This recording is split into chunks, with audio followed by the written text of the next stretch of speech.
നമസ്കാരം, കലാകൗമുദി ഓൺലൈനിലേക്ക് സ്വാഗതം. യൂത്ത് കോൺഗ്രസ് സംസ്ഥാന പ്രസിഡന്റ് രാഹുൽ മാങ്കൂട്ടത്തിൽ പ്രസിഡന്റ് സ്ഥാനം ഒഴിയുകയാണ് എന്ന സൂചനകൾ കോൺഗ്രസിൽ നിന്നും ലഭിക്കുന്നുണ്ട്. യൂത്ത് കോൺഗ്രസ് സംസ്ഥാന അധ്യക്ഷ സ്ഥാനം ഒഴിഞ്ഞതിന് ശേഷം KPCC ജനറൽ സെക്രട്ടറിയായി പാർട്ടിയിൽ സേവനമനുഷ്ഠിക്കാനാണ് രാഹുൽ മാങ്കൂട്ടത്തിൽ ആഗ്രഹിക്കുന്നത്. അത്തരത്തിൽ ഒരു സൂചന കോൺഗ്രസ് കേന്ദ്രങ്ങളിൽ നിന്ന് ലഭിക്കുന്നുമുണ്ട്.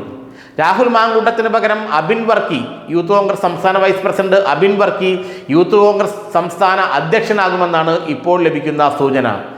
അബിൻ വർക്കി, റിയാസ് മുക്കോളി എന്നീ രണ്ടുപേരാണ് രാഹുൽ മാങ്കൂട്ടത്തിൽ മാറിക്കഴിഞ്ഞാൽ യൂത്ത് കോൺഗ്രസ് സംസ്ഥാന അധ്യക്ഷനാകാൻ വേണ്ടി മത്സരിക്കുന്നത്. അല്ലെങ്കിൽ യൂത്ത് കോൺഗ്രസ് അധ്യക്ഷ സ്ഥാനത്തേക്ക് പറഞ്ഞു കേൾക്കുന്ന പേരുകൾ രാഹുൽ മാങ്കൂട്ടത്തിൽ മാറിക്കഴിഞ്ഞാൽ പിന്നെ പിറവത്തുകാരനായ അബിൻ വർക്കിയുടെയും മലപ്പുറത്തുകാരനായ റിയാസ് മുക്കോളിയുടേതുമാണ്. ഇതിൽ റിയാസ് മുക്കോളിക്ക് പ്രായപരിധി കഴിഞ്ഞു എന്നുള്ള ആരോപണവും നിലനിൽക്കുന്നുണ്ട്. അതിനെക്കുറിച്ച് വ്യക്തമായ റിപ്പോർട്ടുകൾ വന്നിട്ടില്ല. ഏതായാലും രാഹുൽ മാങ്കൂട്ടത്തിൽ യൂത്ത് കോൺഗ്രസ് സംസ്ഥാന അധ്യക്ഷ സ്ഥാനം ഒഴിയും എന്ന സൂചന ശക്തമായി കഴിഞ്ഞു. കാരണം അദ്ദേഹം MLA ആണ്. MLA ആയിരിക്കുമ്പോൾ യൂത്ത് കോൺഗ്രസിൻ്റെ സംസ്ഥാന നേതൃത്വത്തിലെ കാര്യങ്ങൾ അദ്ദേഹത്തിന് കൊണ്ടുനടക്കാൻ ബുദ്ധിമുട്ടാണ്. പ്രത്യേകിച്ച് പാലക്കാട് പോലത്തെ സ്ഥലത്ത്, അവിടുത്തെ നിയോജക മണ്ഡലത്തിൽ അവിടുത്തെ വികസന പ്രവർത്തനങ്ങളിൽ കൂടുതൽ ശ്രദ്ധ കേന്ദ്രീകരിച്ചാൽ മാത്രമേ വരുന്ന തെരഞ്ഞെടുപ്പിൽ മികച്ച ഭൂരിപക്ഷത്തിൽ വീണ്ടും അവിടെ നിന്ന് ജയിക്കാൻ കഴിയൂ. അതുകൊണ്ട് രാഹുൽ മാങ്കൂട്ടത്തിനെ പാലക്കാടിൻ്റെ ചുമതലയിലേക്ക്, അല്ലെങ്കിൽ പാലക്കാടിൻ്റെ വികസന പ്രവർത്തനങ്ങളിൽ കൂടുതൽ ശ്രദ്ധ കേന്ദ്രീകരിക്കാൻ അവിടെ തന്നെ നിർത്തുക, അതോടൊപ്പം തന്നെ KPCCയിൽ ഒരു സജീവമായ ചുമതല നൽകുക എന്നതാണ് ഇപ്പോൾ കോൺഗ്രസ് നേതൃത്വം ആലോചിക്കുന്നത്. അതുകൊണ്ട് രാഹുൽ മാങ്കൂട്ടത്തിൽ യൂത്ത് കോൺഗ്രസ് സംസ്ഥാന അധ്യക്ഷ സ്ഥാനം ഒഴിയുമെന്നുള്ള കാര്യത്തിൽ ഏറെക്കുറെ തീർച്ചയായി കഴിഞ്ഞു. 2026 തിരഞ്ഞെടുപ്പിന് മുമ്പ് യൂത്ത് കോൺഗ്രസിൽ സമൂലമായൊരു അഴിച്ചുപണിയുണ്ടാകും. രാഹുൽ മാങ്കൂട്ടത്തിൽ മാറി അതിന് പകരം സംസ്ഥാന വൈസ് പ്രസിഡന്റുമാരിൽ ഒരാൾ അബിൻ വർക്കിയോ റിയാസ് മുക്കോളിയോ പ്രസിഡന്റ് ആകുമെന്നുള്ള സൂചനയാണ് ലഭിക്കുന്നത്. ഏതായാലും KPCC അധ്യക്ഷൻ ക്രൈസ്തവനായ സ്ഥിതിക്ക് യൂത്ത് കോൺഗ്രസ് സംസ്ഥാന പ്രസിഡന്റ് ക്രൈസ്തവനാകുമോ എന്നുള്ള ചോദ്യമാണ് അബിൻ വർക്കിക്ക് പാരയായി നിൽക്കുന്നത്. അതുകൊണ്ട് തന്നെ റിയാസ് മുക്കോളിക്ക് ഒരു സാധ്യതയുണ്ടെന്നും ചിലർ വിശ്വസിക്കുന്നുണ്ട്. ഏതായാലും ഇത്തരം കാര്യങ്ങളെക്കുറിച്ചൊന്നും കൃത്യമായിട്ട് മനസ്സ് തുറക്കാൻ കോൺഗ്രസ് നേതാക്കൾ ആരും തയ്യാറായിട്ടില്ല. കോൺഗ്രസ് ഹൈക്കമാൻഡും ഇത്തരം കാര്യങ്ങൾ ഇതുവരെ ചിന്തിച്ചിട്ടില്ല എന്നാണ് നമുക്ക് മനസ്സിലാക്കാൻ കഴിയുന്നത്.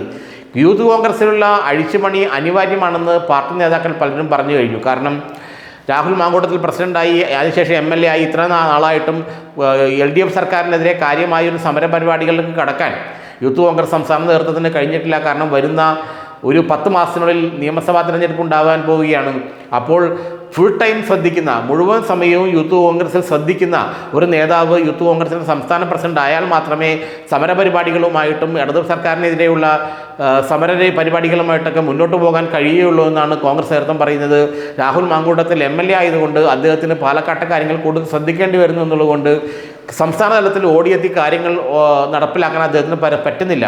അപ്പോൾ കുറച്ചുകൂടെ സജീവമായ, കുറച്ചുകൂടെ കരുത്തുള്ള, കുറച്ചുകൂടെ സമയം ചിലവഴിക്കാൻ കഴിയുന്ന ഒരു യൂത്ത് കോൺഗ്രസ് സംസ്ഥാന പ്രസിഡന്റിനെയാണ് ഇപ്പോൾ യൂത്ത് കോൺഗ്രസ് സംസ്ഥാന കമ്മിറ്റിക്ക് ആവശ്യം. അതിന് ഒന്നുകിൽ അബിൻ വർക്കിയോ അല്ലെങ്കിൽ റിയാസ് മുക്കോളിയോ വേണമെന്നുള്ള രീതിയിലാണ് കാര്യങ്ങൾ മുന്നോട്ട് പോകുന്നത്. ഷാഫി പറമ്പിലിൻ്റെയും രാഹുലിൻ്റെയും പിന്തുണ റിയാസ് മുക്കോളിക്കാണെന്നും കേൾക്കുന്നുണ്ട്. രമേശ് ചെന്നിത്തല അടക്കമുള്ള സീനിയർ നേതാക്കളുടെ പിന്തുണ അബിൻ വർക്കിക്കാണെന്നും കേൾക്കുന്നുണ്ട്. ഏതായാലും രാഹുൽ മാങ്കൂട്ടത്തിൽ വരുന്ന മാസം തന്നെ യൂത്ത് കോൺഗ്രസ് സംസ്ഥാന പ്രസിഡന്റ് സ്ഥാനം ഒഴിയും. അദ്ദേഹം KPCC ഭാരവാഹിയുമാകും എന്നുള്ള കാര്യത്തിൽ തർക്കമില്ല.